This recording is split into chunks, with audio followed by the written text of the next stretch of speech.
बहुत बहुत स्वागत है। मैं हूं आपके साथ दीपिका ओझा। चलिए शुरुआत करते हैं खबरों की। आगामी लोकसभा चुनाव के मद्देनजर बीजेपी अपनी सोशल मीडिया टीम को पूरी तरह से मजबूत करने की कवायद में जुटी हुई है। पिछले दिनों 22 अगस्त को देहरादून में एक प्रदेश स्तरीय मीटिंग हुई जिसमें तमाम नेता मौजूद रहे और अब 15 सितंबर तक हर जिले में यह सोशल मीडिया मीटिंग चलेगी। इसके साथ ही प्रदेश में 4 स्थानों पर बड़ी मीटिंग आयोजित होगी जिसमें केंद्रीय नेता भी शिरकत करेंगे।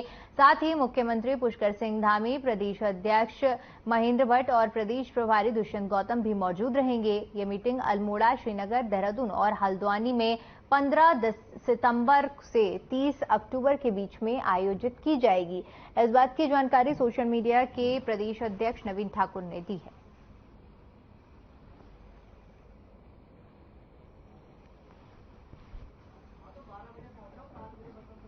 देखिए, प्रदेश में इन चारों समिट में प्रदेश अध्यक्ष जी, संगठन महामंत्री जी और माननीय मुख्यमंत्री जी रहने वाले हैं और केंद्र से माननीय अमित मालवीय जी जो हमारे राष्ट्रीय प्रभारी हैं सोशल मीडिया और आईटी के और बंगाल के सह प्रभारी हैं, वो भी जो है या तो देहरादून की समिट में या हल्द्वानी की समिट में, दोनों में से एक जगह अमित मालवीय जी भी रहेंगे। अन्य समिट में विनोद तावड़े जी हैं, शिव प्रकाश जी हैं और बीएल संतोष जी भी जो हमारे राष्ट्रीय महामंत्री संगठन है, वो भी किसी एक समिट में रह सकते हैं।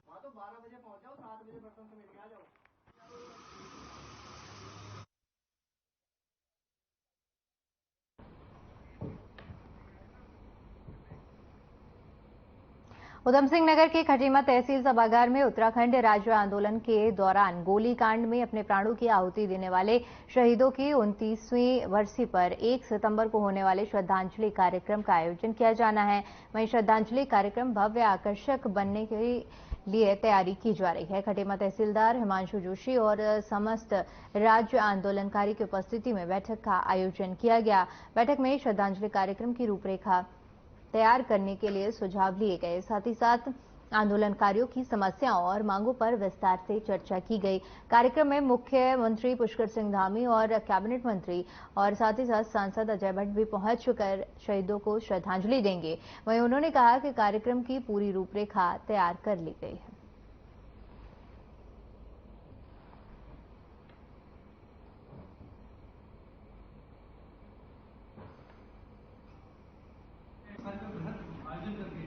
सितंबर को खटीमा में शहीद राज्य आंदोलनकारी को श्रद्धांजलि कार्यक्रम यहाँ पे आयोजित किया जाना है। उसकी तैयारी को लेकर आज यहाँ पे बैठक हुई थी, जिसमें राज्य आंदोलनकारियों ने भाग लिया और 1 सितंबर का कार्यक्रम किस तरह से अच्छा किया जाए, बाहर से आने वाले अतिथियों की क्या व्यवस्था होनी चाहिए, वहाँ पे मंच की क्या व्यवस्था होगी और जो है कि जो अपना शहीदी स्मारक है खटीमा में उसे किस प्रकार से सजाया जाएगा।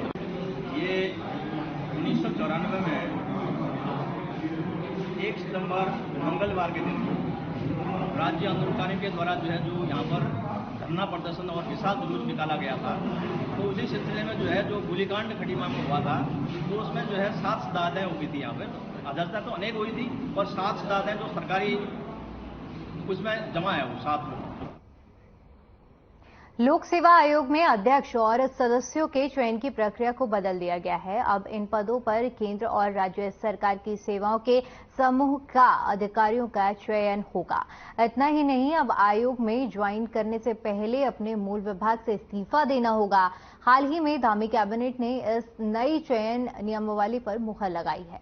आपको बता दें कि अभी तक आयोग में सदस्य के पद पर राजनीतिक पार्टियों से जुड़े नेताओं की भी एंट्री हो जाती थी। कई सदस्य प्रतिनियुक्ति पर भी आयोग में सदस्य के पद पर ज्वाइन कर लेते थे, पर अब इस व्यवस्था को नई नियमावली में पूरी तरह से खत्म कर दिया गया है। मुख्य सचिव एस एस संधू ने भी बताया कि अध्यक्ष और सदस्यों के पद पर समूह का सेवा स्तर से नीचे का कोई भी व्यक्ति आवेदन का पात्र नहीं होगा और एक पद के लिए न्यूनतम 3 नाम फाइल किए जाएंगे। 3 नाम का पैनल चयन के लिए मुख्यमंत्री के सामने पेश किया जाएगा।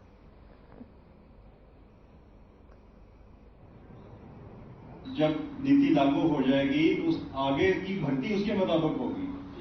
जो भी कार्य कर रहे हैं उसके बारे स्पष्ट इस पॉलिसी में आज के कैबिनेट नोट में स्पष्ट नहीं लिखा गया है कि वो हटेंगे या रहेंगे, लेकिन ये स्पष्ट है कि आगे की सारी सिलेक्शन इस नीति के मुताबिक। इसमें संशोधन इसमें किए गए थे पहला संशोधन ये था कि इसमें जो हमारे जो अध्यक्ष और सदस्य हैं उनकी नियुक्ति की जो कुछ उनकी शर्तें हैं और जो प्रक्रिया है उसमें परिवर्तन प्रस्तावित किया गया है। पहला तो ये है कि जो हमारा ये लिखा है कि अध्यक्ष और सदस्य हमारे हैं वो उच्च क्षमता, सत्यनिष्ठा, उच्च प्रतिष्ठा वाले सक्षम, ईमानदार और निष्पक्ष व्यक्ति होंगे, जिसमें साहित्य, विज्ञान, कला, समाज सेवा आदि का व्यवहारिक ज्ञान। एक ये है। दूसरा कि आयोग के जो सदस्य हैं उनमें से निकटतम आधे ऐसे व्यक्ति होंगे जो अपनी जो भारत सरकार या किसी राज्य सरकार के अधीन श्रेणी क का पद धारण किए होंगे। न्यायालय के आदेशों के तहत प्रशासन राष्ट्रीय राजमार्ग से अतिक्रमण को हटाने का काम कर रहा है। मंडल मुख्यालय पौड़ी में 30 अवैध अतिक्रमण पर प्रशासन का बुलडोजर चला है। प्रशासन की ओर से की गई कार्रवाई से कई जगह पर लोगों को पीड़ा भी पहुंची है, जहां पर अतिक्रमण के खिलाफ हुई कार्रवाई भवन स्वामी ने सवाल खड़े कर दिए हैं। इस दौरान महिलाओं का कहना था कि बिना नोटिस के उनके घरों के सामने अतिक्रमण के नाम पर बुलडोजर चला दिया गया है, जिसमें नाले पर पड़ी नगरपालिका द्वारा डाली गई स्लैब और भवन के पुश्ते को भी क्षतिग्रस्त कर दिया गया है। महिला ने बताया कि विभाग द्वारा उन्हें आश्वासन दिया गया है कि इसे जल्दी ठीक करवा दिया जाएगा। एसडीएम सदर पौड़ी अबरार अहमद ने बताया कि अतिक्रमण हटाने के तहत कार्रवाई हुई है। हालांकि राष्ट्रीय राजमार्ग विभाग ने उन्हें राहत देने के लिए कहा था।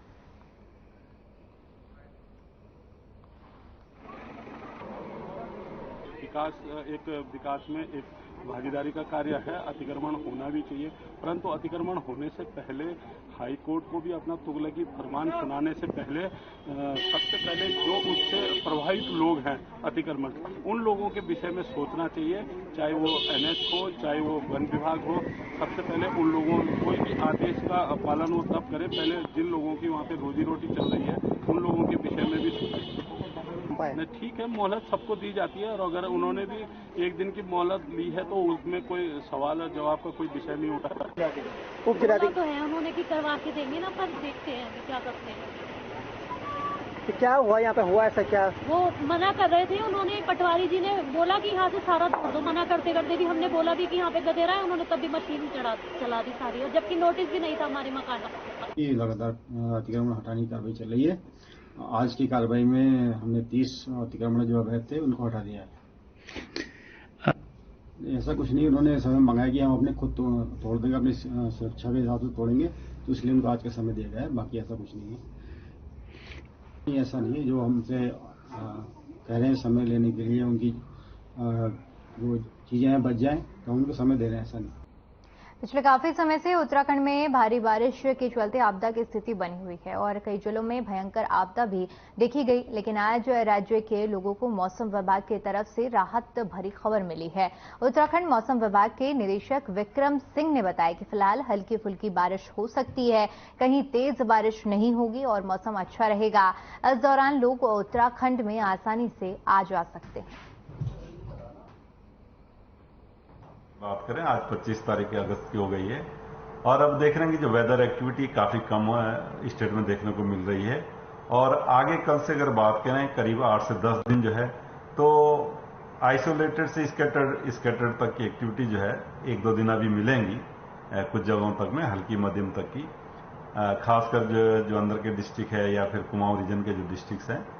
और उसके बाद 2-3 दिन बाद और भी जो है इसमें कमी आ जाएगी, आइसोलेटेड टाइप एक्टिविटी रह जाएगी और धूप जो है निकलेगी कल से आगे, आप देखेंगे। खबर कालागढ़ से है, जहां पर वन विभाग के रेडियो टेलीमेट्री उपकरणों के प्रयोग के साथ साथ बाघ को ट्रैक करने के लिए संबंधित प्रशिक्षण कार्यशाला का आयोजन किया गया।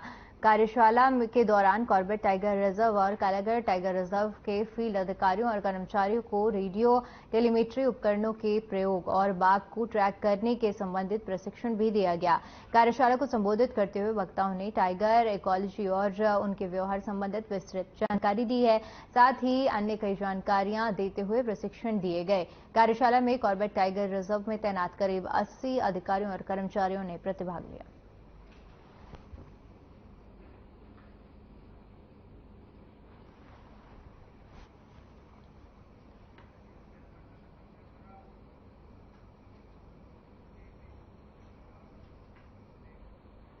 विष्णुपुरी ज्ञानखेड़ा जनहित संघर्ष समिति अध्यक्ष दिनेश चंद्र भट्ट ने जलभराव के खिलाफ वार्डवासियों के साथ मिलकर पालिका प्रशासन की कार्यशैली पर सवाल उठाए और जल्द से जल्द जलभराव की समस्या से निजात दिलाने के लिए मांग की गई है। बताते चले कि 5 वर्षों से विष्णुपुरी वार्डवासी जलभराव की समस्या का सामना कर रहे हैं और उसके निदान के लिए संपर्क कर रहे हैं, जिस पर समस्या के निदान पर नगर पालिका की ओर से पहले किए गए कार्य के प्रयास भी किए गए हैं, लेकिन कोई भी उन्हें नतीजा नहीं मिला है, जिस पर वार्डवासियों ने नगर पालिका प्रशासन के प्लान को गलत बता दिया और लगातार अपनी मांग को लेकर संघर्ष कर रहे हैं।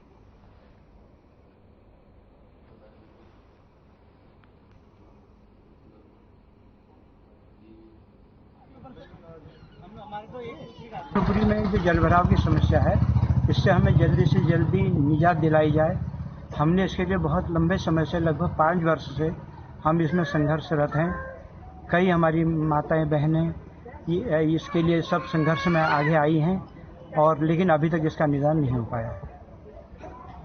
और हम यहाँ पर ये चाहते हैं कि जो ये आगे को ये जो नाला है इस ओर को ये जाता है, यहाँ को वार्ड नंबर 5 में, इस पर बहुत कंजेस्टेड है जगह है, यहाँ पर इसको अंडरग्राउंड किया जाता है।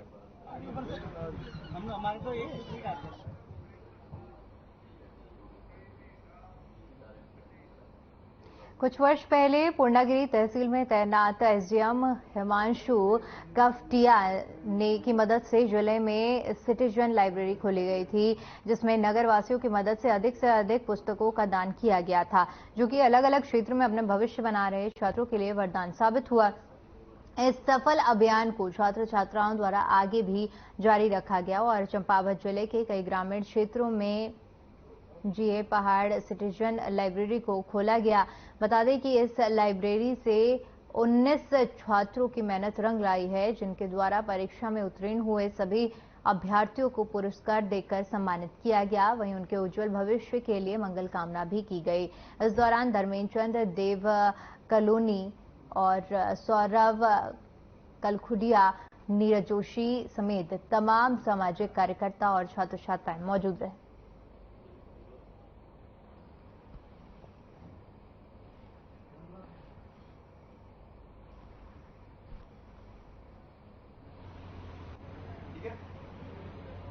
जो तनकपुर सिद्धिलाल और जो जितने भी बच्चे हैं सर, इनकी सब मेहनत है सर। हम लोग को एक ये है कि हमने अभियान चलाया था कबड्डी सर ने, जेएवार सिटी लाइब्रेरी के माध्यम से हम लोगों ने एक लाइब्रेरी का अभियान चलाया था कि जहाँ बच्चों के पास पढ़ने की व्यवस्था नहीं है, हम उनको सारी सुविधाएं उनके गांव में, उनके नगर में, जहाँ भी वो लाइब्रेरी हमने खोल रखी है वहाँ मुहिम करा रहे हैं उनको करके। और बाकी देखिए वहाँ पूर्णागिरी का द्वार है, यहाँ अच्छे काम करने वालों को भगवान हमेशा सपोर्ट ही करता, अच्छा ही करता। और ये भी आज हमारी ये बार के खुशी का दिन है कि आज 19 बच्चे हमारे खुश।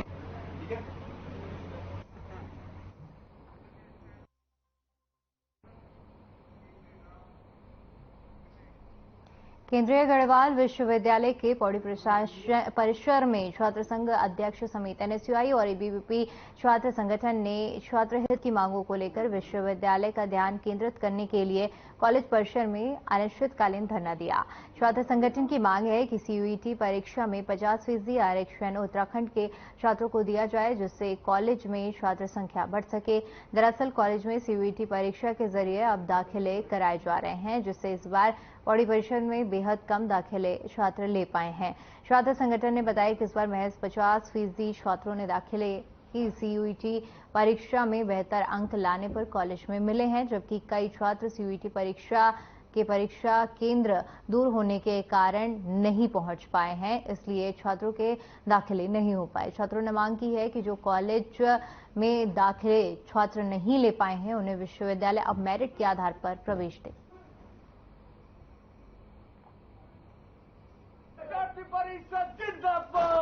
मुख्य मांगे हमारी वही रही है जो हम शुरू से विश्वविद्यालय को ज्ञापन देते आ रहे हैं। उन ज्ञापनों में हमारी मुख्य मांग ये है कि पहाड़ की स्थिति को देखते हुए, पहाड़ की भौगोलिक स्थितियों को देखते हुए छात्रों को 50% की छूट दी जाए ताकि उनका प्रवेश विश्वविद्यालय में हो सके।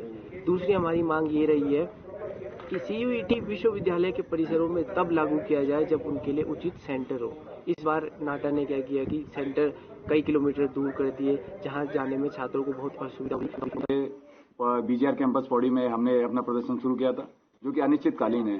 कल रात भी हम यहाँ प्रदर्शन में बैठ रहे हैं, आज सुबह भी हम यहाँ बैठे हैं। हमारी मुख्य मांग ये है कि गढ़वाल क्षेत्र के जितने बच्चे हैं, गढ़वाल या उत्तराखंड के जितने बच्चे हैं, उनको गढ़वाल विश्वविद्यालय में 50% का आरक्षण दिया जाए। दूसरी हमारी मांग यह है कि सीयूटी के बाद इस सत्र में जितनी सीटें रिक्त बचती हैं उसमें मेरिट बेस 12th की मेरिट के बेस में बच्चों का एडमिशन दिया जाए, खाली सीटों को भरा जाए। अभी जो एग्जाम हुए हैं वो एंट्रेंस सीयूटी के थ्रू हुए हैं, जो भी एग्जामिनेशन हुए हैं। लेकिन अनफॉर्चुनेटली क्या है कि हमारे इस एरिया के जो बच्चे हैं, रिमोट एरिया के, वो मैक्सिमम कम लोगों ने उसमें पार्टिसिपेट किया है।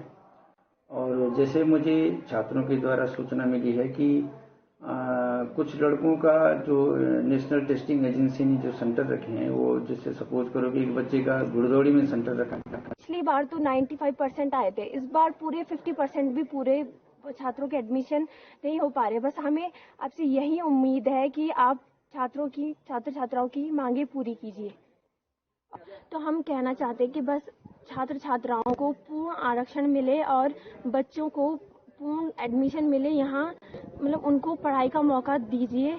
और 2 दिन से यहाँ धरना प्रदर्शन हो रहा है, पर यहाँ कोई भी कर्मचारी, कोई भी अधिकारी, नेता, कुछ भी कोई भी देखने नहीं आया। जाति परिषद जिंदाबाद, जिंदाबाद, जिंदाबाद। जाति परिषद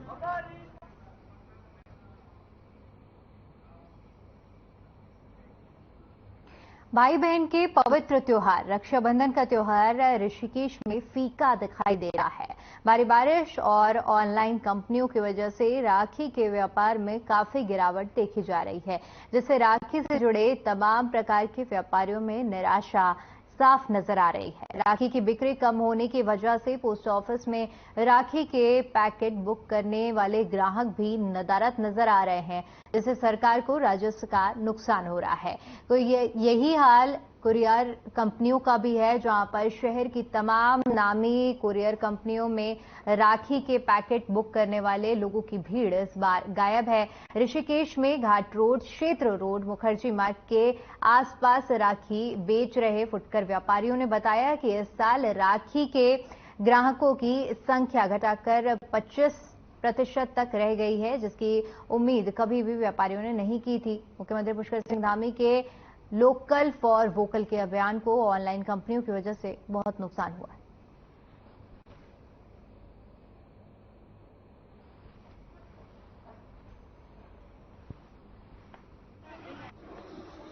मार्केट मेरा लाखों का माल लगा रखा है, ऑनलाइन मार्केट के लगाए, मुझे लग रहा है मेरा मार्केट ठप है। मेरा मार्केट नहीं लग रहा है, जो कि मेरा पैसा निकल आएगा। तो इस बार राखियों की बिक्री न होने की वजह से जहां पर एक और पोस्ट ऑफिस को भारी नुकसान हो रहा है, पोस्ट ऑफिस में राखियां नहीं पहुंच रही हैं, ऐसे सरकार को राजस्व का नुकसान है। तो वहीं दूसरी तरफ कुरियर कंपनी को भी इस बार काफी ज्यादा घाटा सहना पड़ रहा है। लोग ऑनलाइन माध्यम से अपने भाई बहनों को उपहार भेज रहे हैं और इस वजह से इस बार बिक्री कम होती जा रही है। दुकानदारों का कहना है कि सिर्फ 25% ही इस बार बिक्री हुई है, जो कि उनके लिए काफी ज्यादा चिंता का विषय है। तो जहां पहले राखी से पहले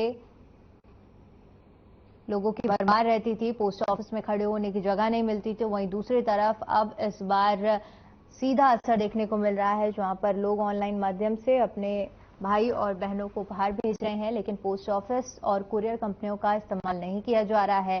सरकार को राजस्व का भी नुकसान हो रहा है और साथ ही साथ सीएम के वोकल फॉर लोकल के सपने पर और जो योजना चलाई गई है उस पर भी पलीता लग रहा है।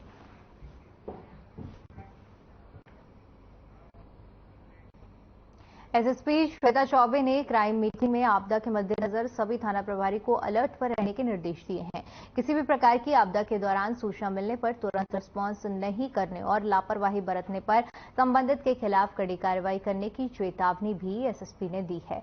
बता दें कि आज एसएसपी श्वेता चौबे ने जनपद पौड़ी पुलिस मुख्यालय में मासिक क्राइम मीटिंग के दौरान अधीनस्थ अधिकारियों से कानून व्यवस्था को लेकर फीडबैक लिया। श्रीनगर और कोटद्वार में चोरी का खुलासा नहीं होने पर एसएसपी काफी नजर आई और नाराज नजर आई। उन्होंने दोनों थाना प्रभारी को फटकार लगाते हुए जल्द ही चोरियों का अनावरण करने के निर्देश दिए हैं। उपस्थित सभी थाना प्रभारी को नशे के खिलाफ सख्त कार्रवाई करने और दूसरे राज्यों से आकर व्यापार करने वाले पुलिस सत्यापन करने की बात भी कही गई है। मीटिंग में उत्कृष्ट कार्य करने वाले पुलिस कर्मियों को प्रशस्ति पत्र देकर एसएसपी ने उनकी हौसला अफजाई की।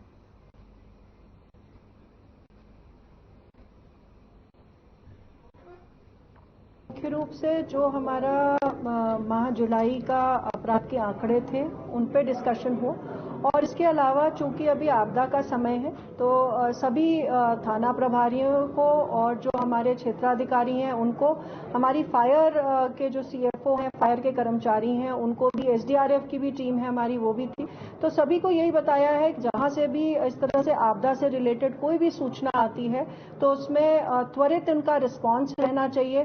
जो हमारे आपदा से रिलेटेड इक्विपमेंट्स हमारे थाने में मौजूद है, हमारी टीम जब जाए तो उनको भी जरूर ले जाए।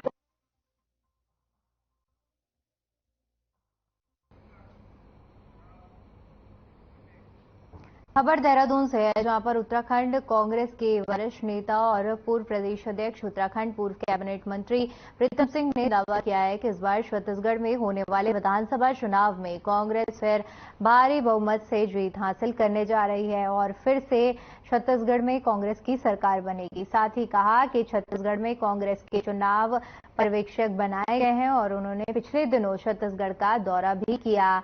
बताते चलें कि प्रीतम सिंह को छत्तीसगढ़ का वरिष्ठ पर्यवेक्षक बनाया गया है। साथ ही उन्होंने उत्तराखंड कांग्रेस अध्यक्ष के अलावा नेता प्रतिपक्ष का दायित्व भी संभाला हुआ है।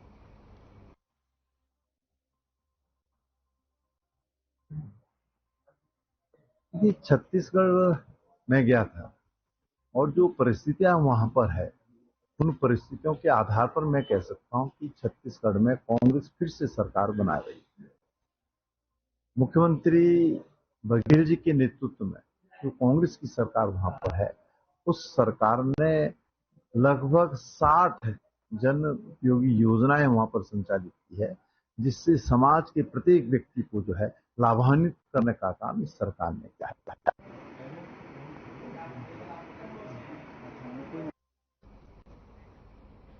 चलिए फिलहाल के लिए इस बुलेटिन में इतना ही। बाकी तमाम बड़ी खबरों के लिए बने रहिए हमारे साथ। नमस्कार।